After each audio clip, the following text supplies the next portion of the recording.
Eu vou organizar aqui, enquanto a gente vai conversando. Então, eu tive uma certa experiência. Eu vi tipos de equipe, como que elas trabalham, algumas vezes totalmente diferentes. Eu vi também espíritos sozinhos, ou aparentemente só um mentor ao meu lado, algumas vezes. Mas as equipes de incursão, não é aquele mentor que vem buscar você para sair do corpo, não. A equipe de incursão no astral inferior, aquelas que vão fazer a entrada, eles têm normalmente uma determinada preparação. Eles saem em equipes, justamente quando vão fazer trabalhos longos. Nessa equipe tem um monte de diretriz e situação que pode ou não acontecer. Por exemplo, o ato de eu ser projetor astral, vocês também são, mas eu estou falando assim, do convívio nesse assunto. Eu muitas vezes estava me colocando à disposição e eu sempre ficava refletindo, desde o começo, como que uma equipe era deslocada, por que ela era deslocada, para me buscar, para tirar do corpo. Ela estava programada a ir até ali, ou foi uma coisa aleatória? As duas coisas acontecem. Não tem como eles fazerem uma programação em cima de um específico projetor astral. Mas as equipes espirituais também, não todas, mas elas adicionam a opção de pegar pessoas nos corpos, não só os conscientes, mas os mesmo inconscientes. Esse trabalho eu já assisti. Eu já assisti, até fui junto com uma equipe buscar uma pessoa que eu estava até numa cidade nessa época, fazendo uma palestra, foi Morro de Chapéu, na Chapada Diamantina. E nessa época eu ainda fazia palestras por aí. Eu percebi que eles se preparavam para buscar, mas eles pegaram uma vez uma pessoa comigo que ela estava dormindo. E eles comentaram assim, a gente precisa limpar as energias dela. Levaram, eu fiz um amparo, eu só estava vendo nesse momento um deles, depois eu passei a ver todos os outros, depois eu fui entendendo, perceba que eu estou falando que eu estava vendo um. Eu comecei a ver uns 4 ou 5 depois, só que eu não sabia quem era, nenhum deles. Eles levaram essa pessoa, eu doava energia, eles tiraram a energia dessa pessoa, não passava por mim, ia direto para o espírito. Então, existe padrões de amparo que são feitos de forma passiva por essas equipes, planejada antes deles saírem do ambiente que está lá. Mas vamos lá. As equipes são estrategicamente preparadas, isso é perceptível. Você só começa a sair do corpo, eles se preparam. A gente se prepara, a gente estuda, a gente se dedica, pode não ser um estudo muito a fundo, mas a gente se prepara. A gente se prepara para estudar, sei lá, você vai ser um engenheiro, você se prepara. Você vai ser um professor, você se prepara. Você vai ser um enfermeiro, você se prepara. Você ganha experiência. Você vai participar de uma equipe, você precisa saber qual é o seu papel e o que você vai fazer. Lá no astral não é diferente. Então tem aqueles mais experientes que eu vou falar que acabam virando guias por motivos gerais, eles têm mais conhecimento, mais experiência, mais tempo naquela ação, acabam conseguindo dirigir mais facilmente. É como um exemplo de um cirurgião-chefe de um determinado local. Ele tem um pouquinho mais de experiência do que já faz, está há muito tempo, então ele acaba guiando um pouco aqueles outros que estão ali. Não é que ele é o geral, não é isso. Há uma igualdade ali nas ações, mas ele direciona para que a coisa tenha um certo tipo de segurança. São escolhas que são feitas por especialidades. Os espíritos se prepararam, tá? E é interessante ver que são especialidades, se vocês virem aqui, perceberem a capa que eu fiz, essa capa não foi feita deixa eu ver se eu acho ela direitinho aqui. Engraçado, aqui. Não foi feita dessa forma por acaso. That's weird, né? Tudo bem. Depois você dá uma olhadinha na capa, e vocês vão ver que tem uma parte que, centrada, uma mulher que está carregando, eu fiz isso concentrado na Caena, eu vou explicar quem é já já.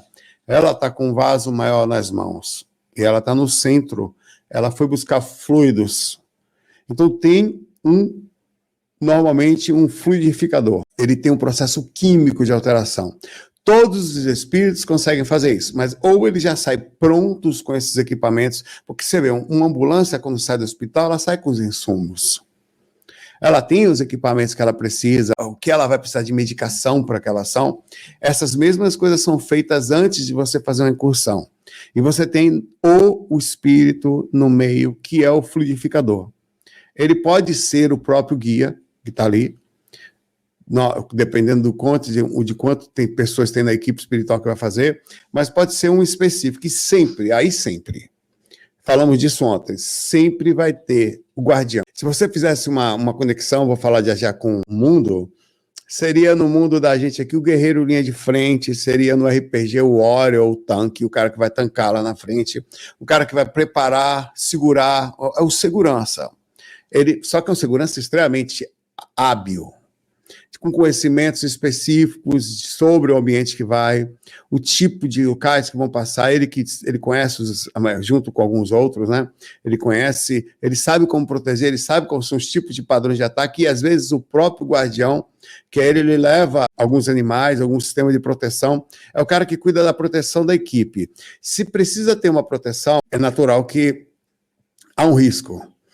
Se você for ver, a primeira coisa que eu fiz esse exemplo ontem, inclusive, que a equipe do SAMU faz, você sabe qual é a primeira coisa que ela faz quando ela chega no ambiente? Quem é da área de saúde vai saber de cara aqui. A primeira coisa que ela faz, ela chega é a cinemática. Muitas vezes você não vai entender isso. Tem várias reclamações infundadas. Tem um exemplo de um caso de que jogaram uma pessoa pela janela de um determinado apartamento. A pessoa cai no chão. Vê que interessante, caiu no chão no lugar assim. A equipe não atendeu. Estavam todos em pé ao lado, por vários motivos. Primeiro que precisava saber se ia cair mais alguém lá de cima. Pode parecer bobagem, mas a cinemática é muito importante. Precisou subir alguém no apartamento, saber que não tinha ninguém no local onde aquela pessoa morava, porque o processo de deslocamento é todo bem feito. Então, a primeira coisa que se faz é a segurança da equipe, sempre. Não adianta você fazer uma paro sem segurar a equipe. Às vezes, isso é indiscutível, tá? Está dentro das diretrizes da ação, sempre. Então, a equipe espiritual precisa de um cara à linha de frente. Esse cara é preparado, ele é estudado, normalmente foi ou é ainda, né? Um desses, um Exu, linha de frente. Exu é só um nome. Oh, meu Deus, Exu é um nome. Um nome. Por exemplo, o Abílio era um Exu. No livro Iniciantes na Viagem Astral, o Abílio é o principal, junto com o Fernando, mas o Fernando é um pouco mais aprimorado. O Abílio é o guardião dali. Ele é o Exu dentro de um livro espírita, de uma ação espírita, que não tem nada a ver isso. Só que jamais vão chamar ele disso. É ele que protege o ambiente, é ele que circula. Enquanto a equipe está andando, ele está rodando ao redor da casa, ele está limpando os miasmas, ele está verificando se tem algum tipo de ataque, ele está espantando os espíritos. Eu vou falar já. Eles têm todos esses equipamentos. E um dos equipamentos que eu tentei, cara, eu não estou entendendo, eu fiz um negócio aqui, peraí. Só um minutinho. Eu tentei ao máximo possível com a inteligência artificial desenhar o lugar. Não dá, velho. Não dá para você chegar lá. Mas era um lugar monstruoso de pessoas, gigante, tudo de mármore, cheio disso aqui. Era maior que isso aqui que você vai ver, tá? Ainda era maior, mas muito maior. E tinham pequenos ônibus, só que não tinha trilho. Era mais ou menos isso aqui, que pousavam e decolavam o tempo inteiro desse lugar, levando equipes de socorristas que trabalhavam nas zonas inferiores. Não tem trilho, eles voam, tá? Isso aqui não é um metrô. É um troço que voa, todo de vidro, não tinha essas partes pretas no vidro, ele era todo de vidro rodeando ele, em cima, embaixo, tudo. Tinha parte em parte, você ficava em pé, era vidro. Ou, se era vidro, era uma coisa transparente, tá? Aí pode chamar de aerobus, gente que fala, e de fato essas coisas são lindas, velho.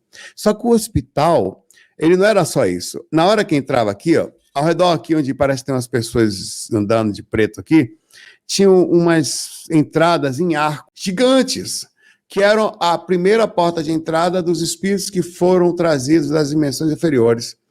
E saía de cada um desses, eu me liguei muito porque eu estava nesse ambiente, eu parei numa esquina assim, que eu conseguia ver uma movimentação para todo lado. Aí tinha uma parte que tinha uma escada que subia para um outro prédio gigante assim.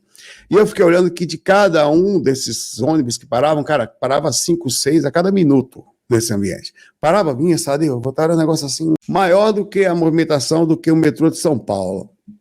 Não era gente, eram equipamentos e pessoas, era uma mistura, só que equilibrado, organizado. E eu percebi que cada um desses saíam com alguns doentes, e em média entre 5 e 8, não passava disso, 5 e 8 pessoas da equipe espiritual. Do que eu cheguei à conclusão que a média das equipes espirituais são de 5 a 6. O que mostra interessante aqui, eu vou falar já a equipe do livro Iniciante na Viagem Astral, que eram 5, mas o Lancelin 6. Eram 6, um Lancelin, que era tipo um jornalista. Então eles são preparados, tem equipes de socorro, ele tem médicos espirituais, conhecedores de anatomia energética, astral, física e outras patologias que dão em todos esses cursos. Tem também, esses mesmos também são enfermeiros, são dedicados.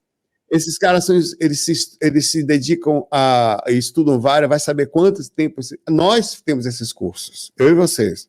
Só que a gente está encarnado agora. Já percebeu que a gente tem uma ilusão de sempre querer saber quem a gente foi na vida passada? E pouco pensa quem de fato você é no plano espiritual? Que uma vida passada é igual agora. Você agora parece ser só agora com alguma ideia de que possa ser. Na outra vida passada é a mesma coisa, só aquele momento, com alguma base de conhecimento. A erraticidade, ou período intermissivo, ou entre vidas, que é esse lá, são todos os outros juntos. Esta encarnação vai fazer parte do seu repertório futuro, assim como outras tantas.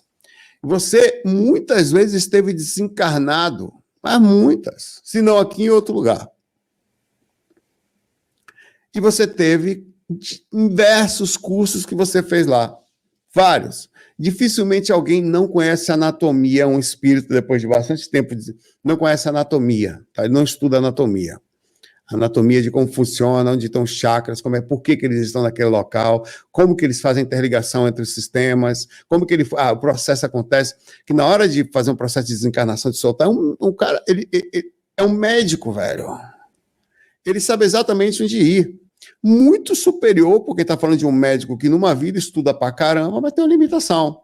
É tipo, eu considero o médico, e eu estou estudando isso, um cara que planta, sério, um lavrador. O que ele faz? Ele tem uma noção de que o solo tem que estar daquele jeito, o corpo, precisa colocar algum adubo, os remédios, as vitaminas, precisa conhecer mais ou menos um pouco do tipo de planta, do tipo de terra e tal, e depois daquilo ele não tem mais o que fazer, a não ser esperar que o sistema do próprio corpo responda, sistema imunológico, sei lá, uma coisa responda ali. Fora isso, não posso fazer mais, nem sabe-se mais. Mas junto a esses médicos, tem as equipes espirituais correndo ao redor.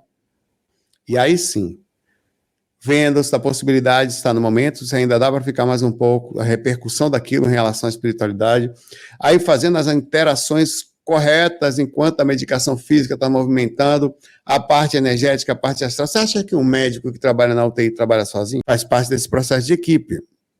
As equipes espirituais estão o tempo inteiro movimentando em todos os lugares. Eu não estou conectando somente as equipes às projeções astrais, elas estão em todos os lugares. Elas são formadas, tem equipe espiritual que eu vou falar, preparados, formados para trabalhar em locais.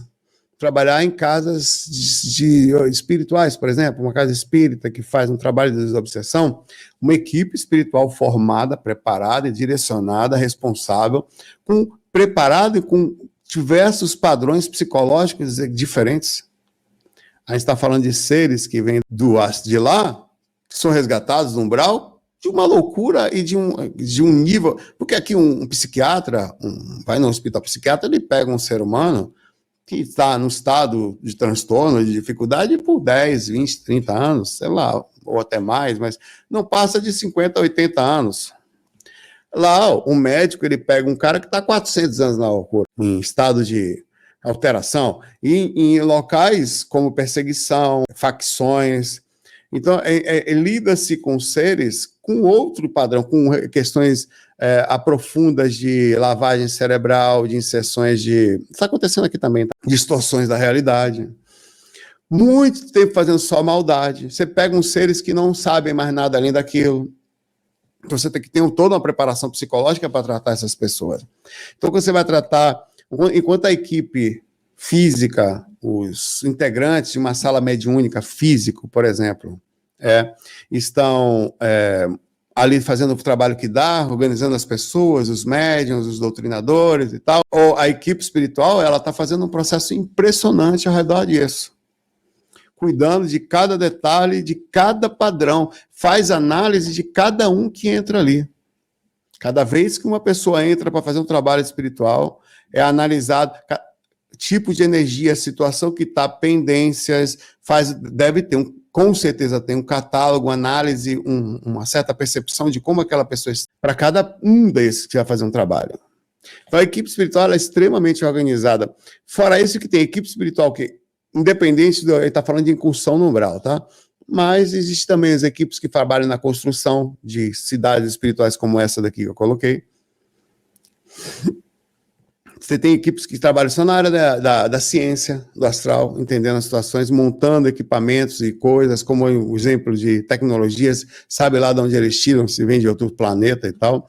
Você tem grupos específicos de vibração que faz esse intermédio, eu vou a fundo nisso aí já. Tá? E é como eu falei, tem os psicólogos, aí vem os assistentes que vão estar o tempo todo ali, tem os café com leite. Por exemplo, a equipe espiritual também se prepara para ter um Zé por perto, que é o projetor astral. Olha, imagine o estudo necessário para conseguir, junto a uma equipe, falar, vamos tentar buscar uma pessoa fora do seu corpo. É preciso sentar-se no local e estudar o comportamento que uma pessoa encarnada deve ter, ou pode ter. Essa pessoa tem energias densificadas, ela pode estar passando por um processo obsessivo, ela tem a vida pessoal dela, ela tem os comportamentos que podem acontecer de todas as formas variáveis. Então, você leva uma pessoa que não tem experiência com você, mas com uma determinada proteção. Tem que se estudar a leitura, os caras têm que saber, a equipe espiritual tem que saber, enquanto o projetor está com ela, que onda cerebral que está o corpo olhando para você, o mentor vê isso tudo enquanto está olhando para você. Como é que eu sei? Porque várias vezes eles falam, do nada, no meio da incursão, ele fala, volta para o corpo agora. Ele pedia, ele nunca me forçava a voltar. Ele vê que bonita a educação. Aconselhamos, você voltava, aconselho você voltar para o corpo agora. Eu, tá bom. Aí quando eu aceitava, eles faziam eu voltar na mesma hora, para poder lembrar do que vai acontecer, porque eles vão perceber que vai acontecer alguma alteração no meu cérebro, e eu provavelmente vou perder a rememoração, vai ser mais difícil rememorar. Então, eles estão em estado de observação, está no sono REM, que são ondas desincronizadas, mais próximas do entendimento do que seria a vigília, é mais fácil rememorar aí, tá? Então, os caras são especializados em ectoplasmia, entendimento dessa manifestação. Eles fizeram cursos, esses caras, de limpeza de miasmas, velho. Eles têm entendimento sobre tipos de bactérias, viroses, coisas que também existem no astral. Você acha que só tem microbiota ou seres microscópicos aqui? Sério, eu estou perguntando para vocês. Já pensou alguma vez que existe isso no astral também? Você acha que é só aqui que tem? Você acha que a vida, assim como a nossa, não se limita aqui? Você acha que a vida das bactérias e dos vírus se limitam só ao físico? Sério, já pensou isso alguma vez? Então, os caras estudam patologias voltadas ao começo da doença por acúmulo energético, acúmulo bacteriano, ou de vírus, ou outras coisas. Você sabia que uma teoria que ninguém pensa muito e pouco se fala, mas é muito interessante. E eu, quando eu estava estudando uma parte das patologias, principalmente de micro-organismos, eu pensei muito sobre isso. O que é uma aura pesada? Já parou para pensar nisso? Porque uma pessoa, quanto mais infectada ela está, maior é a carga viral. Mais chance de estar perto, quanto mais tempo você fica perto dela, maior é a chance de você pegar ou seu sistema imunológico não conseguir se defender por causa da carga viral que ela lhe transmite. Já parou para pensar que quando uma pessoa está energeticamente densificada, presta atenção, que interessante, através de uma indução ruim do pensamento, ela cria um ambiente perfeito para alguns tipos de seres se aproximarem dela? Que a aura densificada não é só uma energia, mas existem seres vivendo nessa aura. Assim como tem uma microbiota positiva, uma pessoa, inclusive uma pessoa saudável, ela tem junto dela bactérias e seres que vivem em você, que mantêm você vivo, inclusive. São positivas. Você para pensar que quando você se sente mal perto de alguém, talvez você esteja se sentindo mal pela quantidade de seres ruins vivendo nela, porque ela deu espaço para esses seres terem um habitat energético na hora dela. Então, quando você se aproxima dela, você se sente mal porque aquelas coisas estão entrando em você, velho. Aí você fala, nossa, que pessoa pesada. Carregada de larvas, de seres, de micróbios. Interessantíssimo isso, né? Os caras têm conhecimento sobre isso. Eles sabem disso. Hoje a gente só fala de forma superficial, não, energia densa, energia pesada. Cara, não existe no corpo físico um machucado, por isso que faz sentido, que não tenha um ataque externo e o sistema imunológico atacando. Não existe um lugar, saber que nos seus dentes tem mais bactérias do que gente no mundo. É só pensar. Não existe um lugar, em lugar nenhum do mundo, que não tenha alguma coisa acontecendo. Bilhões, trilhões de seres vivendo ali. Você passa a mão aqui, eu estou passando a mão em seres flutuando para todo lado. Está acontecendo o tempo inteiro. Está para todo lado. Ninguém fica doente fisicamente porque uma energia pesada está ao lado dela. Ficou doente porque ao lado dela ficou por muito tempo a quantidade de taxa de viral ou bacteriana alta. Não se consegue se defender. Quanto mais tempo dentro disso, naturalmente, seus órgãos, seu corpo energético e astral vai ficando debilitado. Qual é a consequência? A transmissão e a presença disso de alguma forma respondendo fisicamente. Então, por isso que é interessante que esses caras, eles sabem disso. Isso é transmitido. Nas equipes espirituais, eu tentei fazer uma média do que é necessário para ter numa equipe espiritual para fazer uma incursão. Não dá para saber precisamente, mas dá para ter uma noção. Ao meu ver, é necessário, tá? Um guardião pode ver. Eu não estou dizendo que é uma pessoa. É necessário algum ser ter conhecimento de proteção. Ou todos. Mas não pode-se entrar no astral sem alguém mais preparado para a defesa. É necessário que tenha a defesa, a proteção. Isso não tem... Se tem um ser que não pode faltar na incursão no umbral, é o guardião. Segundo, o guia, o mentor da história, que pode ser o guardião, ele pode ser tudo. Mas pensemos numa equipe de estratégia, que vai fazer uma entrada no umbral, que tem vários, certo? Você tem um mentor, onde ele tem ações, por exemplo, vamos fazer atuações aqui. Esse mentor seria o Miramês no livro Iniciação à Viagem Astral. Ele atua como líder espiritual, oferecendo orientação moral, energética e contato com os outros mentores que estão acima. Ele consegue fazer essa intermédia como se ele estivesse com um telefone, com a equipe de suporte avançado no hospital, mandando recursos ali o tempo inteiro para que a coisa aconteça. Ele abre recursos para que isso aconteça. Ele vai supervisionar o trabalho, orientar os outros membros, porque tem questão de experiência, uma abordagem mais voltada para um respeito, a entendimento, a harmonia, a evolução, mas também põe a mão na massa na proporção que dá para fazer pela sutilidade que naturalmente ele está. O Miramês eventualmente sumia. Ele estava no meio da equipe e sumia. Cadê o Miramês? Ah, está aqui, mas está invisível. Sumia para os próprios participantes da equipe. O Lancelin, que era espírito, parava de ver. Fernando Abílio, a Caena também. Só quem conseguia ver era o Padre Galeno, que era um submentor naquela equipe. O Padre Galeno era um tipo de conselheiro espiritual e suporte. Jeito de fazer esse intermédio. Ele trazia uma perspectiva espiritual baseada nessa... até numa conexão que existe na nossa cultura. Obrigado, Ordilei, por virar membro. Ajuda bastante, irmão. Obrigado. Nessa cultura nossa da questão da Igreja Católica. Então, muitos dessas pessoas que são paradas são conectadas ou são retiradas do corpo a uma questão religiosa. Então, quando tem uma pessoa com uma determinada aparência conectada, parece dar um pouquinho mais de segurança. E ele tinha conhecimento sobre isso. O guardião era o Abílio. O Abílio, que seria responsável por preparar e limpar os ambientes para o trabalho da equipe ser feito, abrir caminho em alguns lugares, atua no acolhimento também de desencarnado diretamente. Ele é um dos primeiros que pega-se quando há necessidade de existir, que ele faz a incursão, promove a organização dos locais. Enquanto a equipe está trabalhando no lugar, era o Abílio que rodava todo o ambiente tentando encontrar, criando condições para que aquilo aconteça, para que a cura pudesse acontecer, para que não tivesse perturbação. Então, ele criava a defesa. Você tinha ali o Fernando, que era um intermédio do processo. Ele também auxiliava nisso, mas o Fernando tinha um pouquinho mais de conhecimento direto nas atuações dele, pelo menos no livro, de projeção astral. Ele intervia em situações de conflito espiritual também, atuando também sobre pensamentos elevados, ajudando a conscientização, conversava com os projetores mais diretamente, tentando... Ele é que levava o projetor para o corpo, normalmente ele ou o Abílio, sempre, porque ele tinha um intermédio entre guardião e era como se ele estivesse no meio do processo, mas botava a mão na massa.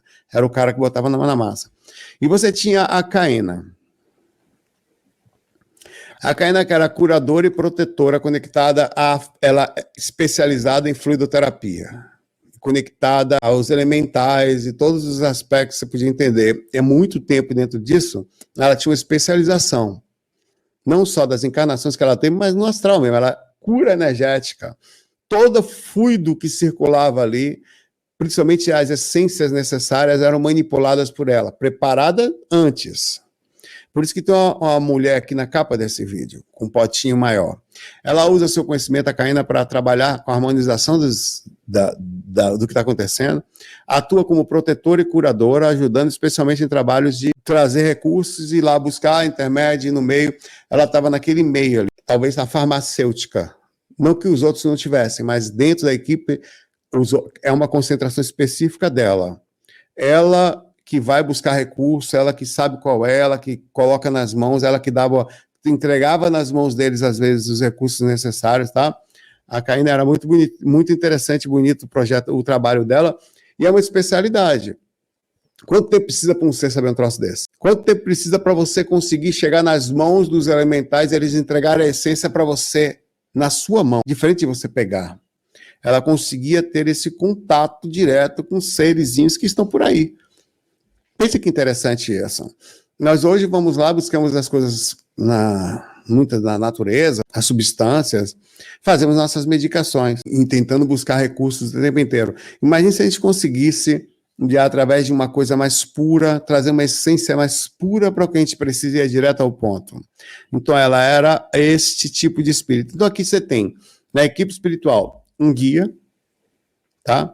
Você tem o apoio direto, que é o guardião, e um outro, pode ser, e você tem a curandeira, você tem a fluidificadora.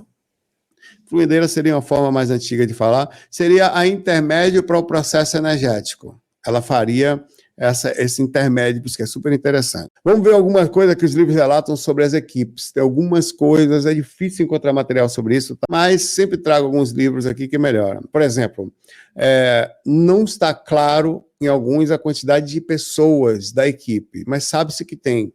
Mas eles são tão humildes, não querem aparecer, não faz diferença para eles. É como um adulto que vê as crianças no parque brincando, ele não tem interesse, a não ser que seja bobinho, né? Em mostrar que ele fez ou deixou de fazer. Ele está fazendo outras coisas. No nosso lar, por exemplo, ela tinha espíritos, vários deles, e nós conseguimos enxergar claramente, por exemplo, o Clarencio, que era um ministro do nosso lar, tinha esse nome, pelo menos, que foi dado. Ele era mentor e diretor de acolhimento responsável o tempo inteiro por guiar alguns espíritos, inclusive o próprio André Luiz, e os novos desencarnados nas orientações. Ele parecia ter essa imagem de mentor. Você tem o Tobias e a Narcisa, que são companheiros de André Luiz na enfermaria, que eles ficavam trabalhando no astral, na equipe também, auxiliavam o tratamento, eles tinham conhecimento de fluidoterapia, de movimentação, e parecia estar nesse intermédio, nessa situação de conseguir fazer. Não dá para saber direito como é que eram as incursões feitas pelo Clarencio no umbral, não estava sozinho, tá? Não estava. Pode ser que ele venha para fazer uma coisa específica e volte, mas se você dá uma incursão pelo meio do umbral, você não anda sozinho.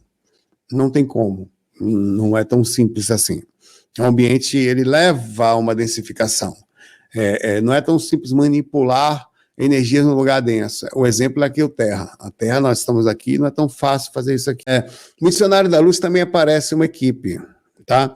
Os membros têm a função ali de, você percebia que tinha funções de movimentação, por exemplo, o Alexandre era o mentor e instrutor, ele liderava a equipe, coordenando as atividades, também tinha alguma coisa de proteção espiritual nele, ali, no processo mediúnico, inclusive. A equipe espiritual que trabalha especificamente dentro de um grupo mediúnico. Tinha André Luiz e outros espíritos que sempre ele estava conversando, você percebia, que estavam dentro da equipe fazendo esse trabalho, essa movimentação. No Entre o Céu e a Terra também tem o Clarencio, como guia, de novo. Tem a Odila e outros integrantes que também estavam, quando estava acontecendo os acessos, eles estavam ali. No Livro Ação e Reação, você tem o Silas, que era também um mentor, que ele vinha e ajudaria, entrava André Luiz e os outros. Você tinha o Druso e outros ajudantes, que trabalhavam na explicação dos conceitos, das movimentações, ele também entrava em contato direto com os espíritos e tal. Tem vários, ó. Obreiros da Vida Eterna, por exemplo, quem era o líder da equipe era o Aniceto. Aniceto, até faz sentido, é um nome mais antigo, né? Antigamente tinha muita gente chamada Aniceto, hoje em dia já não tem. O Hilário e outros eram assistência direta e guardião. Eram pessoas de defesa e linha de frente. Então tem vários. Os mensageiros, por exemplo, os espíritos passam por treinamentos, isso é descrito no livro, tá? Para desempenhar missões em áreas de sofrimento, incluindo umbral. Então existe uma preparação específica só para o umbral. Se você um dia desencarnar e resolver trabalhar no umbral, você tem que fazer uma preparação, uma mega preparação. Pode ser que algumas incursões simples, por exemplo, como ir na casa do seu parente, eventualmente, se você não precise de uma coisa muito grande, muito precisa. Mas se você descer e for fazer um trabalho de resgate nas regiões mais difíceis, você vai ter que ter um preparo para participar de uma equipe. Não é tão simples. Só alguns espíritos mais preparados andam sozinhos no umbral. Normalmente os guardiões, os Exus, assim, eles andam só ali. Esses vão. Mas os que falam, e tem um preço por andar só ali, né? Você tem que modificar sua aparência, densificar-se mais, você pede acesso às frequências mais altas. Esses caras não saem tão facilmente daqui e vai para uma 7ª dimensão astral. Não é tão simples, ele até vai, mas o processo de sutilização para ele não é tão simples como é normalmente para um outro espírito, mas eles chegam. No mundo maior, também tem uma preparação específica para lidar com os equilíbrios emocionais e energéticos do umbral, para manter equilíbrio, auxiliar outros espíritos, não deixar que sejam abalados por energias densas e ataques que acontecem. Os espíritos são ofendidos. Quando eles são percebidos no umbral, como é que eu sei? Porque acontece comigo. Não existe projeção no umbral, aliás, todas são no umbral praticamente, com algumas exceções, que não tenha assédio e ofensa. Ou o espírito correndo, ou o espírito não sei o quê. Você até às vezes está voando no lugar, fica menos mal. Mas se você cair, vão lhe pegar, velho. E você vai ter que ter calma. Porque quando eles não conseguem chegar perto de você, eles começam a te ofender, eles conseguem ler. Existe uma parte da mente da gente que no umbral é lida. Normalmente é a parte densa mesmo. Uma vez que o espírito olhe para você, qualquer morador do umbral, se ele apontou para você, ele vai ler em você aquilo que para ele é característico. Toma cachaça, briga com não sei quem, é nervoso, tem questões sexuais envolvidas, usa drogas e tá se sentindo culpado, não sei o quê. Ele olha para você e sabe, cara, eles vão usar isso contra você na mesma hora. Por que eles sabem disso? Porque como você está em estado de harmonia, eles sentem, eu não sei dizer qual é a sensação que eles conseguem fazer isso. Os moradores do umbral sabem que você é um risco para eles. Eu achava, e acho ainda em parte, que era somente por causa do posicionamento de estar olhando para eles, estar calmo, saber que está fora do corpo, assustava eles isso. Não é normal, mas não é só. Eles percebem a presença dos mentores perto de você. Eles percebem alguma coisa diferente, é como se fosse uma sensação que não é a mesma, é como se tivesse... Você é diferente para eles. Então o que ele vai tentar fazer? Eles sabem isso de criança. Criança aprende coisas, os caras sabem isso desde que chegou no astral. Que ao fazer você ficar nervoso, você entra na faixa que ele precisa para poder ele finalmente conseguir dar um pulo em você. Então ele só vai lhe atacar ou colar em você se você deixar ele chegar perto por algum motivo, enganando através de fingindo ser alguma coisa boa, tal, ou alguém que você conhece, ou se ele conseguir baixar a sua frequência. Então, um mentor que vem fazer incursão para cá, os espíritos, eles sabem disso. E você não se ofende mais por besteira. Como é que você faz para não se ofender? É muito difícil, velho. Sempre tem uma alma cebosa encarnada no mundo que é capaz de fazer você se ofender. Quem está 27% daqui não acredito. Você talvez não na rua, mas tem um ser humano ou dois que tira você do sério, assim. Ó. Meia palavra dele já se balança até os cabelos do pé. O espírito é pior, porque a pessoa que te ofende normalmente lhe conhece. Ela sabe quem você é.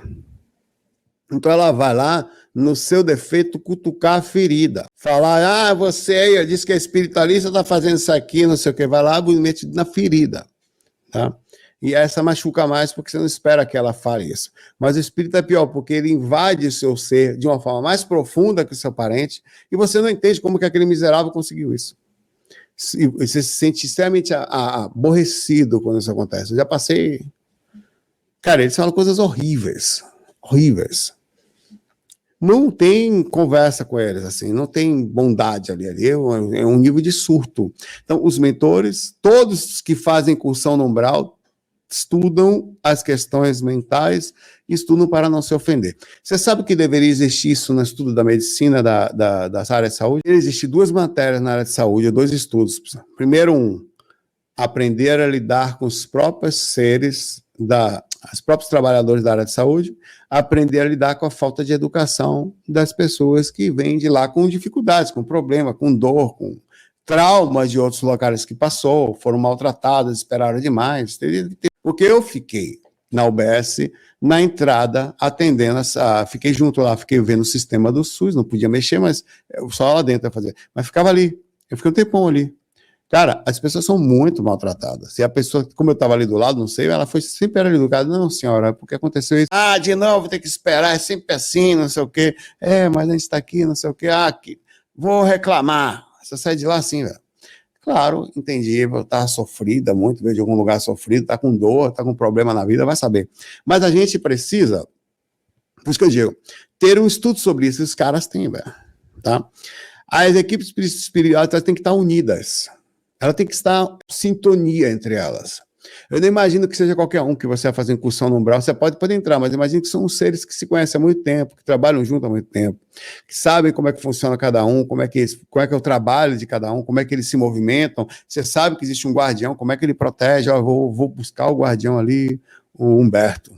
Humberto faz um trabalho legal de proteção, ele vai não sei o que, ele já conhece a questão dos miasmas, ele tem um curso de tirar barata gigante dos lugares. O cara tenha gostado. Aliás, eu já tirei uma barata gigante da casa de uma pessoa. Não era barata, eram uns troços lá. Até o espírito que estava do lado ficou assustado com a minha coragem. Eu entrei numa casa, no astral. Era uma casa física, tá? Eu fui lá, entrei numa casa que estava eu, um espírito, uma mulher, tinha uns dois, sei lá, tinha uma equipe lá, mas eu não lembro de quem era. Aí eu entrei, eu não me lembro direito da experiência 100%, mas me lembro de muita coisa. Aí eu entrei no local, olhei assim, tinha tipo um negócio de banheiro, uma coisa caindo assim, velho. Sabe uma banheira e uma coisa pendurada que fica meio suja? Aí eu olhei para o espelho e vi essa mulher ali, uma imagem dela vivendo naquele banheiro, uma coisa assim. E aí eu percebi que tinha um negócio dentro do banheiro.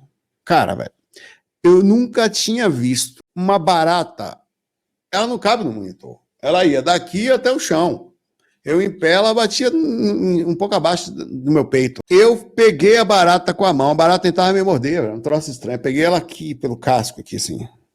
Leandro, obrigado, cara, pelo carinho, tá? Obrigado. Eu peguei, ela fugia, ela tentava me pegar ao redor, e a mulher que estava do meu lado, ela ficou, meu Deus, que era da equipe. Aí eu cheguei e falei, joguei lá na rua, assim, falei, tirando a barata dentro da casa da mulher, cara. Na hora, eu não sei como, eu sabia pegar barata. Do astral, que é pior que tem. Eu não tenho a menor ideia como é que eu fiz aquilo. Eu fui lá, peguei a barata, joguei para fora. Tirei a barata A barata tá... Toda vez que eu chego em casa, a barata da vizinha tá na minha cama. Tirei. Então, existe um treinamento. Eu aparentemente, no astral, tenho um treinamento de tirar barata. Se precisar de mim, tá? Tô aí. Não fala, só daqui a pouco vai ter terapeuta barastólogo. Retira insetos da sua casa. Tá lá no meu perfil, no Instagram.